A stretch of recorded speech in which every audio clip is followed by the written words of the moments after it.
Another few things here, just some of the final little takeaways or that he put was trying new things. Refusing the great idea, like I mentioned earlier, like you don't need a great idea. And that's one of the cool things about real estate. If you're going into like some kind of Bitcoin industry, you're trying to create the next great electric car or whatever it may be, like you're looking to create this great idea and hit this home run, real estate's probably not for you, right? Like real estate, at least what we do, has been proven. So, it takes a little load off, a little relief that you don't have to come in with this great idea. You just look for ways. Constant innovation is innovation within your business, right? Like improving systems and structures and team and communication, your vision, getting clear on this and innovating those things, trying a lot of stuff, keeping what works. I call this little bets. I read a book one time, that's where I got that from, called Little Bets. And what it really came down to is that you don't bet the farm. You don't bet the farm in business, but maybe you bet a couple of the cows, right? Like you make little bets and you test things out. And when you find that something works, guess what? You crank up the volume, you turn it on full blast and move forward. So you have to constantly be committed to innovation. When you look at our core values, that's one of the things that we do: commitment to innovation and improvement. And so that's one of the things that I want you guys to be doing, is looking for little things that you can constantly innovate and improve on. Because guess what? If you're not, guess who is? The competition. And it's not that we care about them, right? Because we're focused on becoming the greatest individuals and businesses that we can become. But one of the ways that we do that is why we constantly innovate. A few other little insights. I'm going to get more into the real estate side of things. So a workmanlike culture and keeping an eye out for tomorrow and the long term. So when I started in this business, and even to this day, it doesn't even matter. It's like even today, like right now, for me, and I know my path may be different than a lot of people's, but I've always said to myself, like, hey, I don't have to be the smartest guy around. I don't need to know everything there is about real estate, but nobody's going to outwork me, right? And I just had that attitude that I'm going to put in the hours, I'm going to do the work, and I'm going to create success no matter what. So maybe it doesn't mean that you're working 70, 80 hours a week, but a workmanlike culture with your team is really important, Not settling for good enough, right?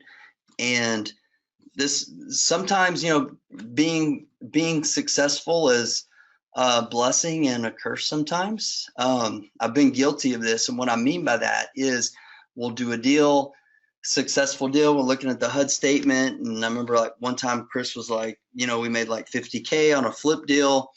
And he's like, dude, we made 50 grand. Let's go celebrate. And I'm like, dude, and I'm like analyzing it. I'm like, we probably could have made 10K more if we did this, we did that. I think we could have negotiated $5,000 less. I think we could have sold it for more, et cetera, et cetera. So I'm always like looking for ways to improve, and we celebrate, we have fun, but it's just this attitude of like, analyzing and seeing what we can do better. And so that's, to me, it's a fundamental, right? Because then whenever we don't ask those questions and we don't analyze things, then we kind of rest on our laurels and we pacify ourselves. And then that's when the competition, that's when others make progress and begin getting our deals and our profits, right? So reject the idea of a finish line. I love this concept. And I'm not saying that we shouldn't be looking for the long term. We absolutely should. But a lot of people are looking at this finish line all the time. I deal with this with a lot of my students, where I call it just the $1 million, the $1 million goal, right? Like people like, man, if I just had $1 million, like they believe that if they were just a millionaire, they just had $1 million, then everything, like all their problems are gonna go away. Guess what? It's not the case.